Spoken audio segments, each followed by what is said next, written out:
Você acreditaria se eu te falasse que estamos na melhor época para ler quadrinhos brasileiros de qualidade?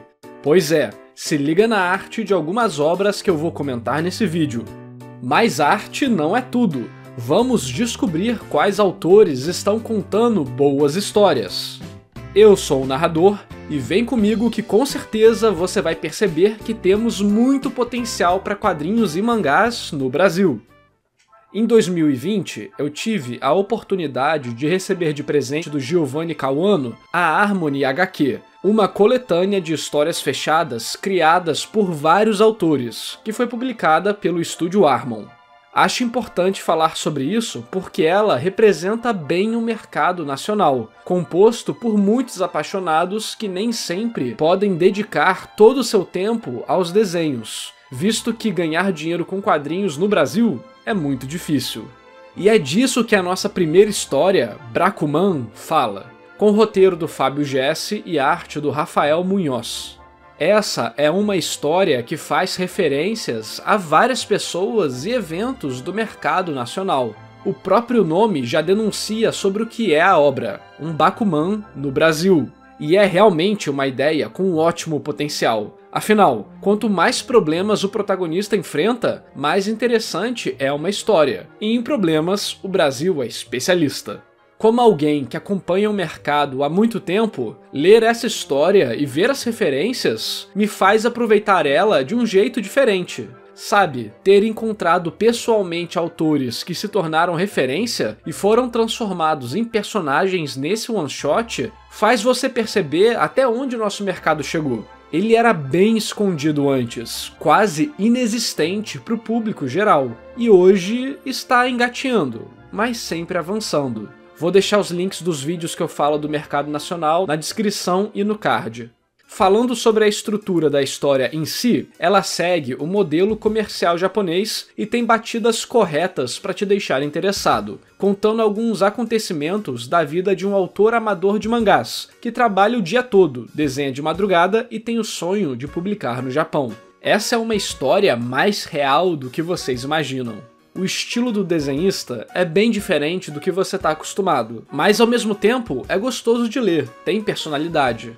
O finalzinho tem uma referência barra paródia barra homenagem bem clara a Boku no Hero, mas infelizmente a história acaba de maneira meio abrupta, um problema que vamos encontrar em vários one-shots aqui na Harmony HQ. Não vou dar spoilers sobre o que acontece, visto que foi uma das obras que eu mais gostei. É um retrato bem real do que boa parte dos autores nacionais vivem, mesmo que tenha tido uma romantizada no meio. Será que um dia eu vou ser um personagem em Brakuman 2? Espero fazer a diferença na comunidade até ganhar o meu lugarzinho. Nesse vídeo eu não vou sair criticando autores amadores, que são a maioria dos presentes na Harmony HQ, mas no final do vídeo pretendo falar sobre alguns erros gerais que muitos deles cometeram. De qualquer maneira, todos estão de parabéns por finalizar um projeto e ficarem expostos ao público, que sempre será o crítico mais brutal de todos. A diferença entre alguém que fez algo, mesmo que simples, e quem não fez, é colossal. Vou falar de mais duas obras da Harmony HQ que me chamaram a atenção. Epístola, arte de Gabriel Silva e roteiro de Gabriel Nunes.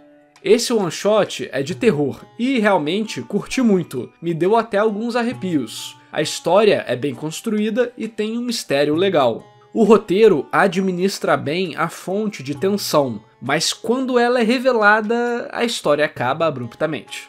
Senti que acabou antes do que deveria, não tendo aquela sensação de completude. Esse é um problema comum em histórias pequenas e fechadas. Ao acabarmos no ápice da tensão, deixamos o leitor com uma sensação de "mas já?" e ele sente que acabou antes da hora.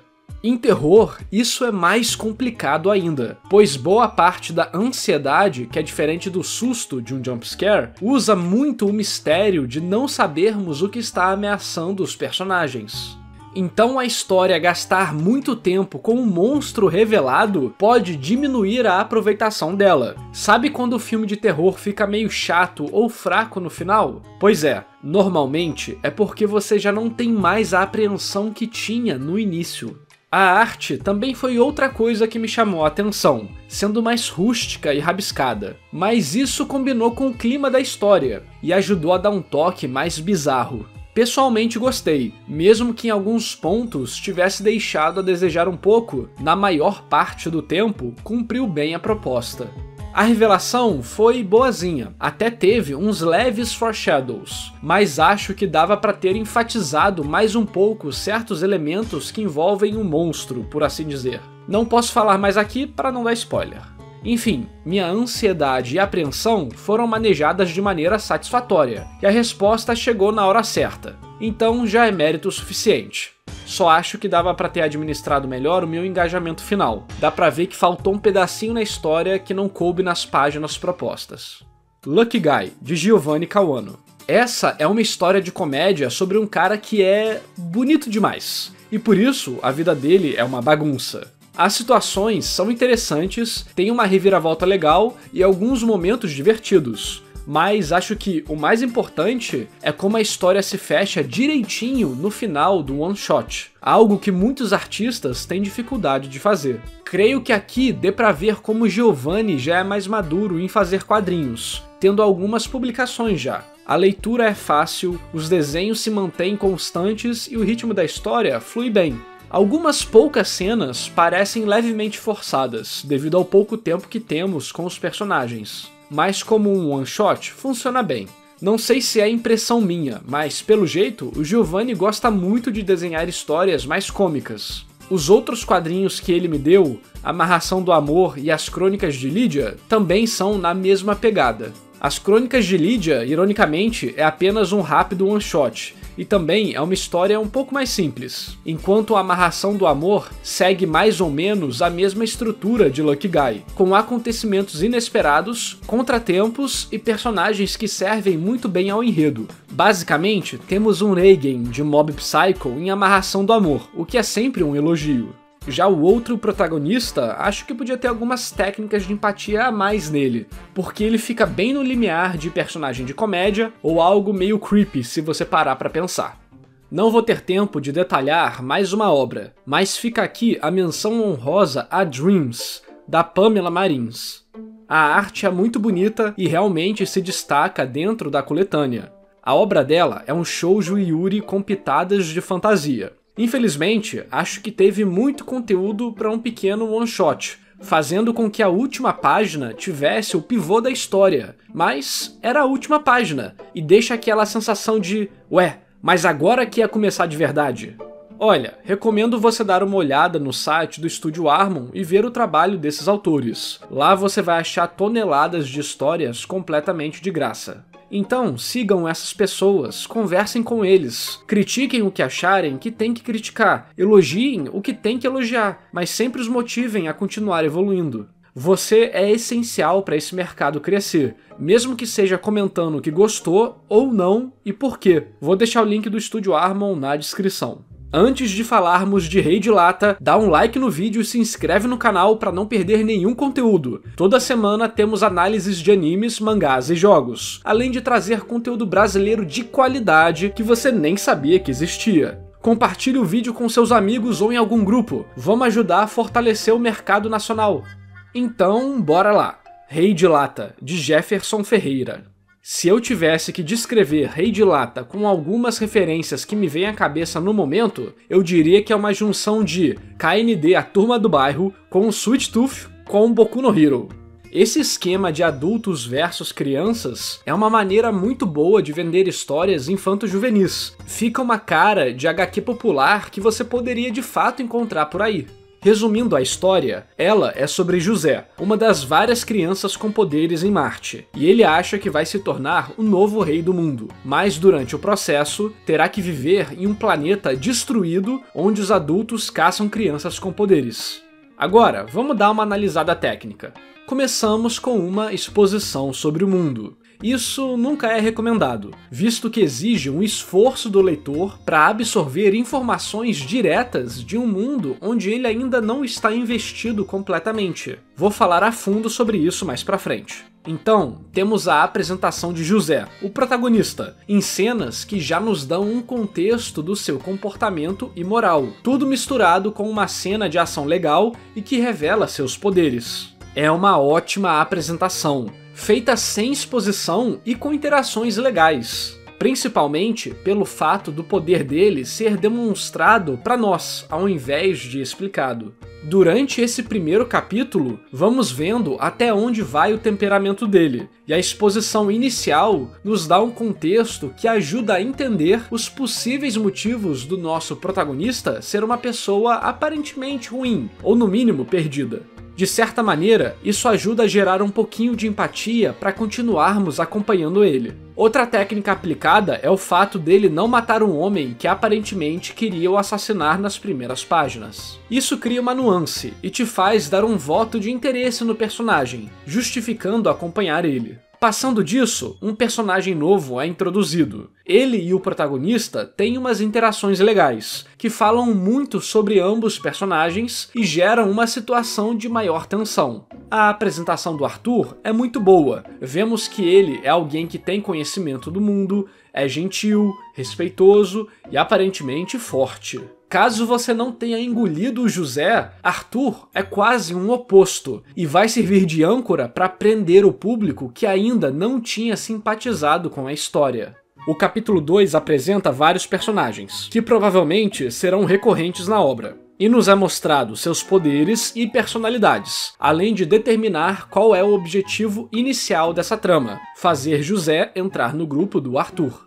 Como nenhum personagem ainda é motivo suficiente narrativamente para curtirmos a história, visto que tivemos pouco tempo com eles, sempre tem algo legal acontecendo. Esses elementos são importantes, pois não dependem de um grande investimento de atenção por parte do leitor. Assim, lutas, poderes, dinâmicas sociais e movimentos constantes vão te levando pela história e te fazendo investir nela. Se o capítulo 2 introduziu possíveis aliados, o 3 introduz antagonistas mais claros e expande o mundo. Já o 4 e 5 tem algo muito interessante de se analisar. No capítulo 4, os personagens executam um plano que não é explicado para nós. Eles simplesmente vão lá e fazem. Então, após vermos parte desse plano executado, no início do capítulo 5, voltamos um pouco no tempo, com o personagem pirata explicando todo o esquema. E essa explicação é visualmente apoiada por quadros dos personagens agindo. Assim, vemos tanto o passado, com detalhes do capítulo 4 que não estavam presentes, e também acompanhamos os acontecimentos do presente com suas devidas explicações. Essa é uma maneira muito elegante de se fazer uma exposição inteligente, e o pirata é um personagem muito irado, um dos meus preferidos até agora. Mas por que é uma maneira muito boa de se fazer isso? Bem, já estávamos investidos na situação, então é normal que informações extras nos agradem. Ela também veio através de um diálogo real que ocorreu na história, o que deixa tudo mais orgânico. E visualmente, as imagens legais nos ajudam a acompanhar essa exposição, não sendo só a imagem de alguém falando. Fora que a explicação começa no início do capítulo 5, e não no final do 4. Se fosse no final do 4, teríamos um fim com pouca tensão, só personagens conversando e nenhuma ação. Isso não é necessariamente errado, mas pode fazer com que algumas pessoas abandonem a história e acabem não voltando mais. No fim do capítulo 5, o mini-plot dos irmãos gêmeos que foi apresentado anteriormente na história nos dá uma recompensa, com a menina encontrando o Chico. Além de dar continuidade a uma trama paralela, isso também vai gerar problemas imprevistos para os nossos protagonistas, o que é sempre bem-vindo e mantém a história sempre dentro de um ritmo legal. Vou parar essa análise aqui no capítulo 5, porque temos 31 disponíveis no Tapas, e recomendo demais vocês lerem lá. Também é possível ler a primeira edição fisicamente, inclusive para você comprar e me dar uma força. E agora, para ser chato, vou apontar duas coisinhas que pessoalmente acho que poderiam ter sido feitas de maneiras melhores. A primeira é a maneira que a exposição é feita no capítulo 1, e como falei antes, vou elaborar isso melhor mais no final do vídeo. E a segunda também é sobre exposição, mas dessa vez sobre uma personagem falando coisas de forma específica para o leitor entender, e não porque faria sentido no momento. Isso ocorre no capítulo 5, quando a menina encontra o Chico e rola uma parede de texto dela explicando de maneira formal, completa e didática o motivo dela estar desesperada fugindo de adultos, enquanto tenta achar uma forma de salvar seu irmão. Entendem a contradição? Ela está desesperada, mas toma seu tempo para explicar para o Chico, que no caso é a gente, tudo o que aconteceu de maneira clara e em uma tacada só, sem nenhum tipo de interação com o outro personagem. Isso é claramente a necessidade do autor de explicar a situação de maneira rápida para pularmos para o que realmente importa, ao invés de gastar esse tempo para elaborar um diálogo mais complexo. Mas isso é objetivamente errado? Depende da lente que você usa para analisar. Aqui no canal, sempre tentamos comparar com um ideal inalcançável, seguindo várias diretrizes que os próprios autores conhecem e aplicam em diversos momentos. Minha visão aqui é 100% como produto, e não como arte. E se os autores aplicam essas técnicas várias vezes, por que não aplicam todas as vezes? Porque contar uma história é difícil pra caramba. Criar situações, diálogos, momentos, eventos, tudo conectado com um ritmo legal e que apresenta todas as informações necessárias para o leitor aproveitar a história é uma tarefa incrivelmente difícil. Então, em momentos como esse, muitos autores escolhem sacrificar um pouco de elegância para ganhar velocidade, ritmo, páginas e se pouparem de modificar grandes quantidades de roteiro. Como eu disse, só tô sendo chato, porque de nenhuma maneira isso diminui Rei de Lata, e realmente vale a sua atenção. O Jefferson realmente tá de parabéns, e com certeza lerei o resto. Me diz aí nos comentários se você já conhecia e o que você acha da obra. Balsamos. Esse é um quadrinho brasileiro que possui uma identidade visual realmente incrível. Acho que as imagens que estão passando na tela falam por si só. De autoria de Caroline Rocha, a obra conta a história de dois irmãos príncipes mercenários que nasceram com uma maldição. O mais velho, Reitan, parece buscar a redenção de atos terríveis que carrega em seu passado. Já Akiva não parece estar tão preocupado com isso. Tudo se passa no Oriente Médio, em uma leitura bem sóbria e legal dos mitos, culturas e civilizações. Esse é um cenário pouco abordado aqui no Brasil, e que algumas franquias deram luz nos últimos anos. Cough, cough, fate, cough, cough. Então, se você curte Mesopotâmia, Babilônia e coisas do tipo, pode ser uma boa pedida. Como a própria autora diz em seu site, suas maiores influências foram a Bíblia Sagrada e a Espada Selvagem de Conan. É uma combinação que realmente me deixou interessado. Com isso em mente, eu esperava uma boa quantidade de ação, junto de momentos de reflexão, misticismo e revelações pessoais. Então vamos analisar o capítulo 0, que é o que o site nos redireciona para ler, sendo efetivamente o capítulo 1. E temos a famosa exposição do mundo também. Ah, autores, tô de olho nisso aí, hein? Aqui temos algumas cenas antes que preparam um momento mais orgânico para rolar essa exposição. E o apoio visual que temos é realmente incrível. Temos uma arte sensacional de figuras esculpidas em pedras, que vão ilustrando tudo que está sendo falado. Pô, realmente ficou muito bonito. Só que isso não será o suficiente para eu deixar passar. Uma exposição desse tipo, como regra base, nunca é boa. Mas por que não é bom? Finalmente tá na hora de explicar. Esses textos explicativos possuem valor apenas se o leitor está devidamente interessado em saber sobre essas coisas. Quando o leitor não está afim, é capaz dele nem continuar lendo a obra. Poxa, será que um textinho assim realmente faz toda a diferença? Infelizmente, sim. Ler um texto explicativo sobre o mundo gasta mais atenção do que você imagina. A obra está competindo pela sua atenção ao mesmo tempo do celular, outras obras, jogos e por aí vai. Além de tudo, como ler é uma atividade bem passiva, gastar sua energia pode simplesmente te fazer perder o interesse, pensar, depois eu leio, e nunca mais voltar. Quantas obras vocês já sentenciaram a esse pensamento e deixaram ao relento? Por isso, é normal que primeiro o autor nos fisgue com uma cena e ou um personagem, para então, usando sua curiosidade e interesse, explicar tudo de maneira mais segura. Talvez você se pergunte por que autores fazem esse tipo de introdução, já que vários críticos reclamam disso.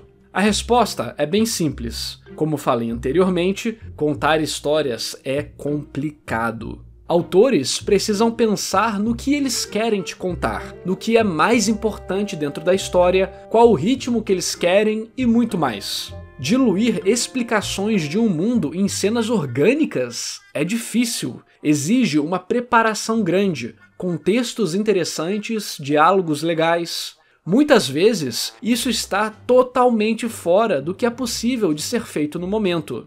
O autor está ansioso para desenhar o que ele quer logo, não tem tempo para fazer vários capítulos para desenrolar algo que em algumas páginas já conseguiria passar, usando uma exposição. Às vezes, existem pressões de se ir para a parte legal logo, ou o trabalho de se adaptar tudo isso simplesmente não vale a pena nas condições que o autor ou autora se encontram. Mas vamos para o capítulo 1 agora. Ele apresenta os dois protagonistas e mais alguns membros do seu pequeno grupo mercenário. Nada demais acontece no capítulo, mas temos situações legais que mostram muito bem a personalidade dos personagens. Ninguém diz como eles são, eles simplesmente agem, deixando clara a diferença entre cada um deles e nos contando sobre sua relação. Enquanto tudo isso é apresentado, também vemos a condição que eles estão e a tensão vai aumentando até termos uma conclusão satisfatória do primeiro capítulo. A única coisa que precisamos ter em mente é a expectativa. Isso seria equivalente a um shonen, um seinen, uma história mais cabeça, mais focada na ação? Se você me vende uma capa com dois caras usando armaduras e espadas iradas, vou ter certas expectativas, entende?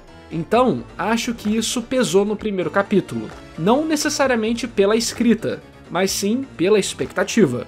Afinal, não tem nenhum problema com obras de ritmo mais lento, coisa que Bálsamos parece ter. O negócio é deixar tudo alinhado, entende?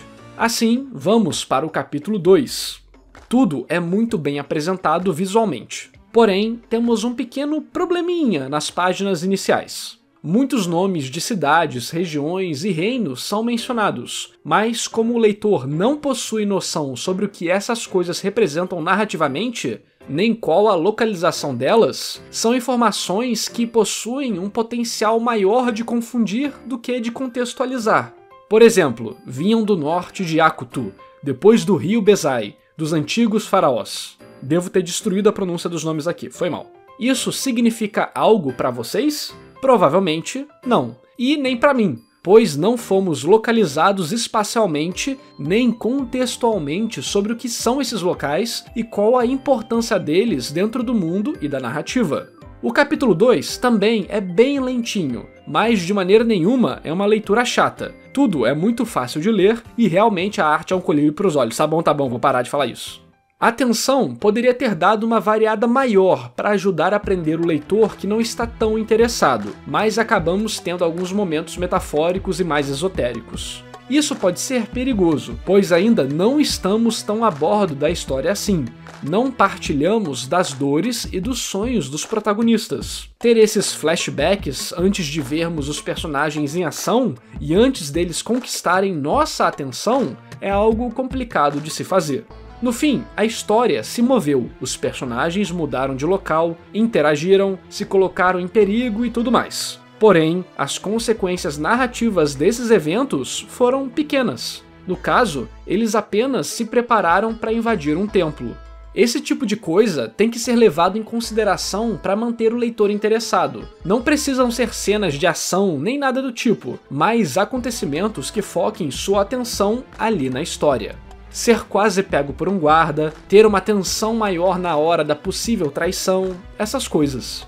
Tenho que confessar que Balsamos foi uma leitura muito tendenciosa para mim. Adorei a estética e a temática, mas eu realmente acho que precisa dar uma refinada em como a história mantém você interessado nela.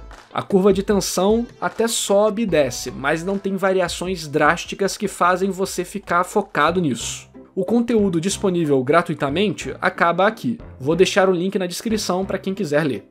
A Caroline bota, visualmente falando, muito artista que otaku paga pau no chinelo.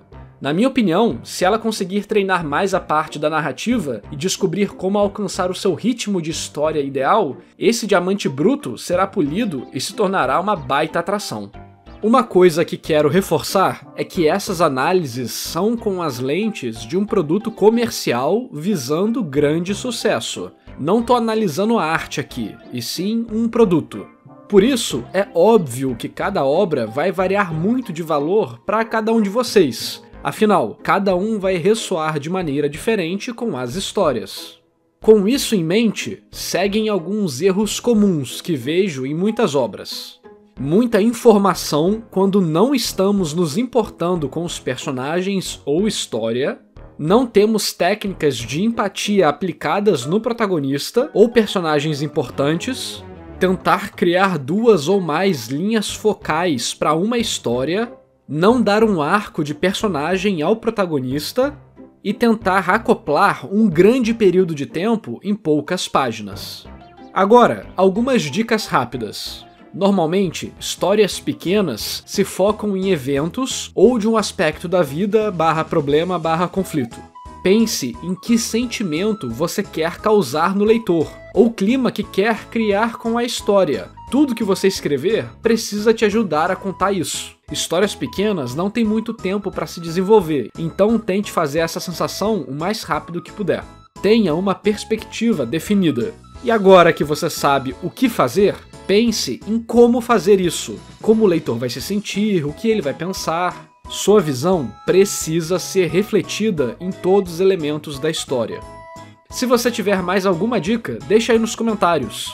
Aproveita e me diz, já conhecia alguma dessas histórias? Se interessou em algo? Vamos conversar. Também me recomendem as próximas HQs ou mangás brasileiros que eu devo trazer aqui no canal.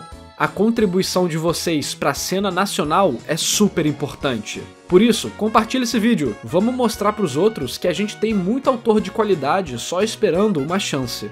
Se você chegou até aqui, dá like no vídeo, se inscreve no canal e ativa o sininho. Toda semana lanço vídeos sobre animes, mangás e jogos, analisando eles de uma perspectiva mais técnica. Também apoie o canal pelo Clube de Membros ou PicPay Assinaturas. A partir de R$5 você tem vários benefícios. Todos os links estarão na descrição. E esse vídeo só foi possível graças aos heróis do canal. Alzires Martins, André Luiz Melo, Igor Brito, Jack Bros, Leonardo de Brito Correia, Mafermed, Overhaul Engenharia de Manutenção, Pedro Henrique Matos Souza de Santana e Virgílio Missão. E também a todos que apoiam o meu trabalho. Obrigado por assistir e até o próximo vídeo!